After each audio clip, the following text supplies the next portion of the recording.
Someone asks you a question in English. You understand every word, but when you open your mouth to reply, your mind goes blank. This isn't a problem with your knowledge. If you can identify a tree, a bottle, or water in English, you already have the vocabulary required for this system to work.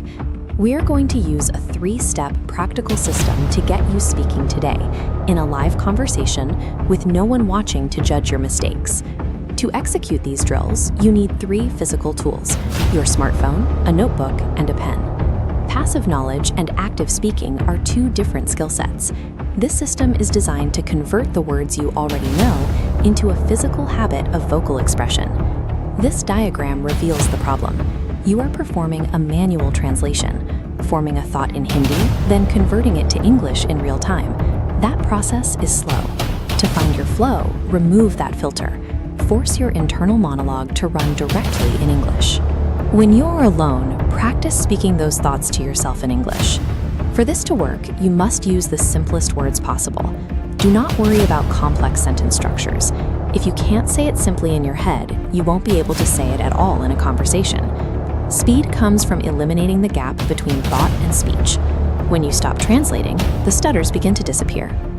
Step 2 involves your notebook. Every night, perform a brain dump by writing down exactly what happened during your day, strictly in English. Writing acts as a low-speed version of speaking.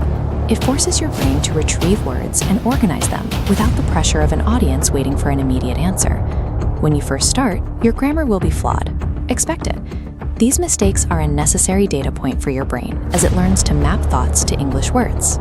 Because a journal is private, it provides a safe environment to practice the connection between your thoughts and the page before you ever try to speak to another person.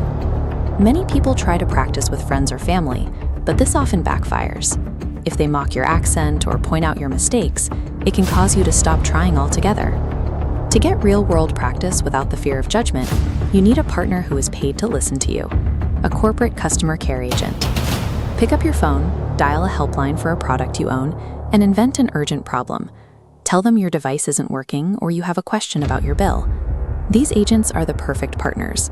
Their only job is to solve your problem, not to evaluate your vocabulary or critique your sentence structure. Success is measured by one thing. Did the agent understand you enough to offer a solution?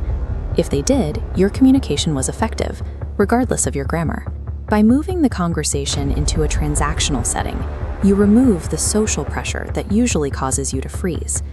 Consider how you react in a crisis. A parent with no energy can suddenly fight 10 people if their child is in danger. When the mind faces a high-priority problem, it releases a surge of focus to find a solution. You can use this same biological drive to speak English. When you are focused on solving a frustrating problem over the phone, your brain prioritizes the solution over your self-consciousness.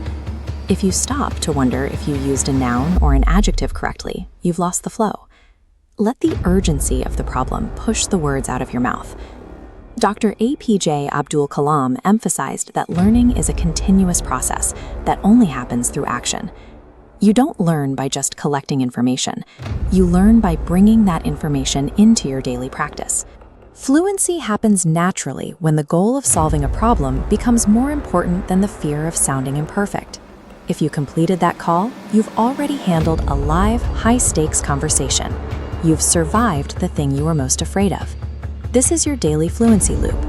Think in simple English, record your day in a journal, and engage in transactional practice calls. Ignore anyone who tries to judge your progress.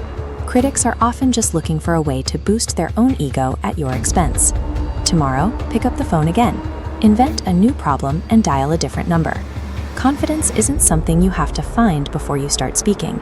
It's the result you get after you decide to take action.